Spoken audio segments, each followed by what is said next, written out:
Sir.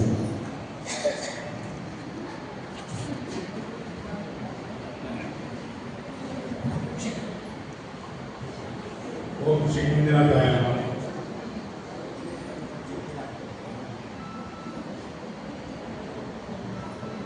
ಪೂಜ್ಯ ಕಾಮರ ಆಶೀರ್ವಾದವನ್ನು ಬೇಡುತ್ತಾ, ಈ ಅಮ್ಮನವರ ಆಶೀರ್ವಾದವನ್ನು ಬೇಡುತ್ತಾ,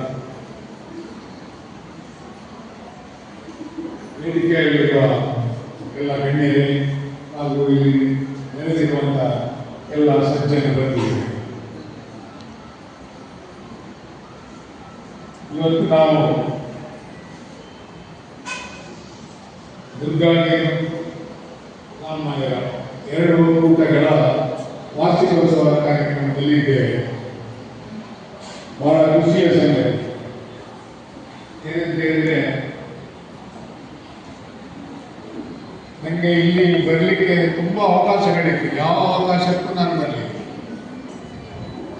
ಮೊದಲು ಶುರುವಿಗೆ ಬಂದಿದ್ದೆ, ಅದು ಆಗ ಒಂದು ಇಷ್ಟು ಸಣ್ಣ ಇತ್ತು, ಇದರ ಒಂದು ಅರ್ಧದಷ್ಟು ಇತ್ತು. ನಾನು ಅದನ್ನು ಮಾತ್ರ ನೋಡಿದ್ದು. ನಮ್ಮ ಹರಿರಾಮಚಂದ್ರನನ್ನು ತುಂಬಾ ಸರಿ ಹೇಳಿದ್ದಾರೆ, ಇದರ ಉದ್ಘಾಟನೆಗೆ ಎಲ್ಲದಕ್ಕೂ ಹೇಳಿದ್ದಾರೆ. ನಾನು ಯಾವುದಕ್ಕೂ ನನಗೆ ಬರಲಿಕ್ಕೆ ಅವಕಾಶ ಸಿಗಲಿಲ್ಲ. ಈ ಸರಿ ಒಂದು ಅವಕಾಶ ಸಿಕ್ಕಿತ್ತು, ಬಹಳ ಒಂದು ಖುಷಿ ಆಯಿತು. ಇಂಥದ್ದೊಂದು ವ್ಯವಸ್ಥೆ ಇಷ್ಟು ದೊಡ್ಡದಾಗಿ ಇರುವುದನ್ನು ಕಂಡು ನನಗೆ ಬಹಳ ಖುಷಿ ಆಯಿತು. ನಮ್ದು ಒಂದು ಯಾರಿಗಾದ್ರೂ ಹೇಳುವುದಾದ್ರೂ ಹೇಳ್ಬೋದು, ಇಲ್ಲಿ ಒಂದು 1000 ಜನದ ಒಂದು ವ್ಯವಸ್ಥೆ ಮಾಡುವುದನ್ನು ಎಲ್ಲದಕ್ಕೂ ವ್ಯವಸ್ಥೆ, ಪಾರ್ಕಿಂಗ್ ಕೂಡ ಉಂಟು ನಾನು ಹೇಳ್ಬೋದು. ನನಗೆ ಬಹಳ ಖುಷಿ ಆಯಿತು. ಈ ಒಕ್ಕೂಟದ್ದು ಹೇಳುವುದಾದ್ರೆ, ಈ ಗ್ರಾಮಾಭಿವೃದ್ಧಿ ಯೋಜನೆ ಶುರುವಾಗಿ ಒಂದು 24-25 ವರ್ಷ ಆಯಿತು. ಈ ಯೋಜನೆ ಶುರುವಾದಾಗ ಶುರುವಿಗೆ ಬೇಡಿಕೆ ಇಟ್ಟದ್ದು ಕೂಡ ನಾವೇ. ನಮ್ಮ ಸಹಸ್ರಲಿಂಗೇಶ್ವರ ದೇವಸ್ಥಾನದಲ್ಲಿ ಬ್ರಹ್ಮಕಲಶೋತ್ಸವದ ವೇದಿಕೆಯಲ್ಲಿ ಡಿ.ವಿ. ಸದಾನಂದ ಗೌಡರು ಕೂಡ ಇದ್ದರು. ಅಲ್ಲಿ ಕಾವಂದರು ಕೂಡ ಇದ್ದರು. ಕಾವಂದರಲ್ಲಿ ಒಂದು ಬೇಡಿಕೆ ಇತ್ತು, ನಿಮ್ಮ ಗ್ರಾಮಾಭಿವೃದ್ಧಿ ಯೋಜನೆಯನ್ನು ನಮ್ಮ ಪುತ್ತೂರಿಗೆ ತಾಲೂಕಿಗೂ ಕೂಡ ಒಂದು ತರಬೇಕಂತ ನಾವು ಇಚ್ಛೆ ಪಡ್ತೇವೆ ಅಂತ ನಮ್ಮ ಒಂದು ಆಶೆ ಅಂತ ಡಿ.ವಿ. ಸದಾನಂದ ಗೌಡರು ಹೇಳಿದರು. ಲಾಸ್ಟಿಗೆ ಕಾವಂದರ ಭಾಷಣ ಮಾಡುವಾಗ ಕಾವಂದರು ಅದಕ್ಕೆ ಆವಾಗಲೇ ಒಂದು ಒಪ್ಪಿಗೆ ಕೊಟ್ಟರು. ಆದ್ದರಿಂದ ಇಲ್ಲಿ ಒಂದು ಗ್ರಾಮಾಭಿವೃದ್ಧಿ ಯೋಜನೆ ಶುರುವಾಯಿತು. ಈ ಗ್ರಾಮಾಭಿವೃದ್ಧಿ ಯೋಜನೆ ಇದರಲ್ಲಿ ಎಷ್ಟು ನಾವು ಇದರ ಪ್ರಯೋಜನವನ್ನು ಪಡೆದುಕೊಂಡಿದ್ದೇವೆ ಅಂತ ಹೇಳಿದರೆ, ಅದು ನಿಜವಾಗಿಯೂ ನಮಗೆ ಒಂದು ಹೆಮ್ಮೆ ತರುವಂಥ ವಿಷಯ. ನಾವು ಎಷ್ಟು ಮುಗ್ಧರಾಗಿದ್ದೇವೆ ಅಂತ ಹೇಳಿದರೆ, ಯಾರೇ ಎದುರು ಕೂಡ ಹೋಗ್ಲಿಕ್ಕೆ ನಮಗೆ ಧೈರ್ಯ ಇಲ್ಲ. ಒಂದು ವೇಳೆ ಹೋಗುವುದಾದರೂ ನಾವು ಬದಿಯಿಂದಾಗಿ ಆ ವೇದಿಕೆ ಹತ್ರ ಹೋಗ್ತಿದ್ದೆವು. ನಮ್ಮ ಸಂಜೀವಣ್ಣ ಬಂದರು.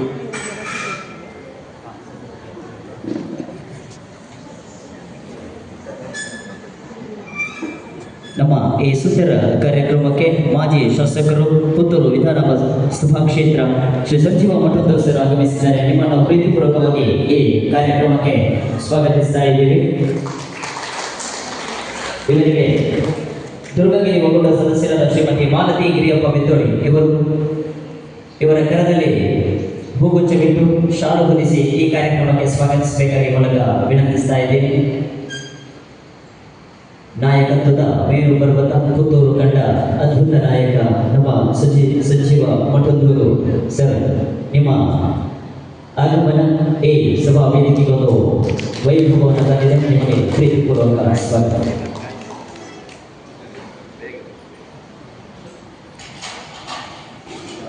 ಹಾಗೆ ಗ್ರಾಮಾಭಿವೃದ್ಧಿ ಯೋಜನೆ ನಮ್ಮ ಪುತ್ತೂರು ತಾಲೂಕಿನಲ್ಲಿ ಕೂಡ ಶುರುವಾಗಿದೆ.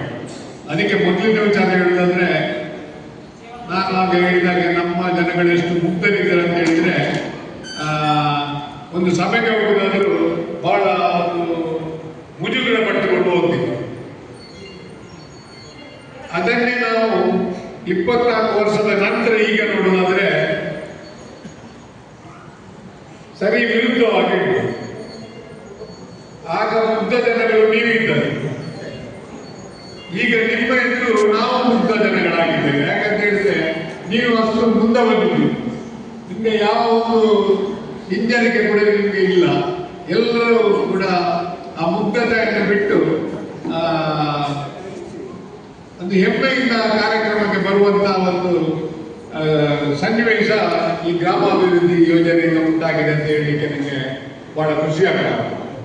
ಯಾಕಂತ ಹೇಳಿದ್ರೆ ಮೊದಲು ಒಂದು ಸಭೆಯಲ್ಲಿ ಮಾತಾಡಬೇಕಾದ್ರೆ 1,000 ಜನದಲ್ಲಿ ಹುಡುಕಿದ್ರೆ 10 ಜನ ಕೂಡ ಸಿಗ್ತಿರಲಿಲ್ಲ.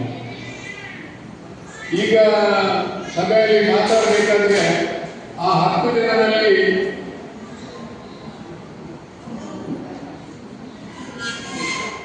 ನೀವೆಲ್ಲರೂ ಸೇರಿದ್ದೀರಿ. ನಮ್ಮಂತವರಿಗೆ ನಿಮ್ಮನ್ನು ನೋಡಿದ್ರೆ ಮಾತಾಡಲಿಕ್ಕೆ ಹೆದರಿಕೆ ಆಗ್ತಾ ಉಂಟು. ಯಾಕಂತ ಹೇಳಿದ್ರೆ ನೀವು ಅಷ್ಟು ಮುಂದೆ ಬಂದಾಗಿದೆ. ನಿಮ್ಮ ಅನುಭವಗಳು ಈಗ ಸಮಾಜಕ್ಕೆ ದೊರಕಿದೆ ಅಂತ ನನಗೆ ಹೇಳಿಕೆ ಖುಷಿ ಆಗ್ತಾ ಉಂಟು. ಹೆಗ್ಗಡೆಯವರ ದೂರದರ್ಶಿತ್ವ ಎಷ್ಟು ಅಭಿವೃದ್ಧಿಯನ್ನು ಸಮಾಜಕ್ಕೆ ಕೊಟ್ಟಿದೆ ಅಂತ ಹೇಳುವುದಕ್ಕೆ ಈ ಒಕ್ಕೂಟಗಳೇ ಸಾಕ್ಷಿ. ಆದರೂ ನಾನು ಹೇಳ್ತಾ ಇದ್ದೇನೆ, ಕಾಮಾಂಧರು ಎಲ್ಲ ಮಾಡಿದಂತೆ ಎಲ್ಲ ವಿಚಾರಗಳು ಕೂಡ 100ಕ್ಕೆ 100 ಸಮಾಜಕ್ಕೆ ಒಲಿತನೆ ಉಂಟು ಮಾಡಿದೆ ಅಂತ ಹೇಳಿಕೆ ನನಗೆ ಖುಷಿ ಆಗ್ತಾ ಉಂಟು. ಭಜನೆ ಒಂದು ಹೇಳ್ಬೇಕಾದ್ರೆ ನಾವೀಗ ಬರಬೇಕಾದ್ರೆ ಇಲ್ಲಿ ದುರ್ಗಾ ರಾಮನ ಒಂದು ಭಜನೆ ಆಗ್ತಾ ಇತ್ತು. ಸೂಪರ್ ಅಂತ ಹೇಳಿದ್ರೆ ಸೂಪರ್. ಯಾಕಂತ ಹೇಳಿದ್ರೆ ಎಷ್ಟು 7-8 ಜನ ಕೂತ್ಕೊಂಡು ಆಡ್ತಾ ಇತ್ತು. ಅದರಲ್ಲಿ ಹಾಡುವುದು ಯಾರಂತ ಕೇಳಿದ್ರೆ ನಾನು ಅಲ್ಲಿಂದ ಬರುವಾಗ ತಿಳಿಸಿದೆ, ಇದು ಯಾರ ಇಬ್ಬರೇ ಆಡ್ತಾ ಇದ್ದಾರೆ.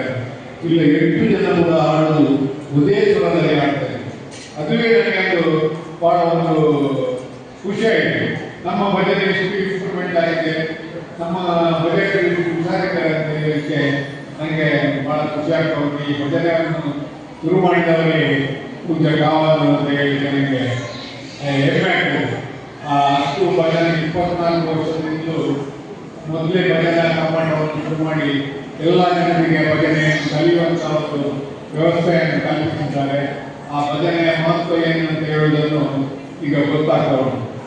ಆ ಭಜನೆ ಎಷ್ಟು ಮುಂದೋಗಿದೆ ಅಂತ ಹೇಳಿದ್ರೆ ಮೊನ್ನೆ ಒಂದು 10-15 ದಿವಸ ಅಷ್ಟೇ ನಮ್ಮ ಸಮುದಾಯದ ಭಜನಾ ಕಾರ್ಯಕ್ರಮದದು ಎಲ್ಲಿವರೆಗೆ ಹೋಗಿದೆ ಅಂತ ಹೇಳಿದ್ರೆ ಈಗ ರಾಷ್ಟ್ರ ಮಟ್ಟದವರೆಗೆ ರಾಷ್ಟ್ರ ಮಟ್ಟದ ಸ್ಪರ್ಧೆ ಮೊನ್ನೆ ಬಂಟ್ವಾಳದಲ್ಲಿ ಆಯಿತು. ಬಹಳ ಒಂದು ಬಂಟ್ವಾಳ ಮಂಗಳೂರಲ್ಲಿ ಬಹಳ ಒಂದು ಚಂದದ ರೀತಿಯಲ್ಲಿ ಆಗಿದೆ. ಅದಕ್ಕೆ ನಾನು ಇದನ್ನು ರಾಷ್ಟ್ರ ಮಟ್ಟಕ್ಕೆ ಮುಟ್ಟಿದ್ದಲ್ವ ಭಜನೆ ಅಂತ ಹೇಳಿ ನನಗೆ ಬಹಳ ಹೆಮ್ಮೆ ಆಗ್ತದೆ. ನಾನು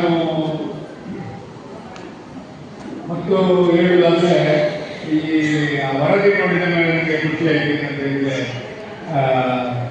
ನಾವು ಸಾಲ ಯೋಜನೆ ಸಾಲ ಕೊಡ್ತಾ ಉಂಟು. ಈ ಸಾಲವನ್ನು ನಾವು ತೆಗೆದು ಸದುಪಯೋಗಪಡಿಸಿಕೊಂಡು ಅದನ್ನು ಪ್ರಾಮಾಣಿಕ ರೀತಿಯಲ್ಲಿ ಹಿಂದಿರುಗಿಸುವುದು, ಇದು ನಮ್ಮ ಒಂದು ಒಳ್ಳೆಯತನವನ್ನು ತೋರಿಸ್ತದೆ. ನಾನು ಹೊರಗಿನವರಿಗೆ ಕೇಳ್ತಾ ಇದ್ದೇನೆ, ಈ ಸಾಲ ತೆಗೆದವರು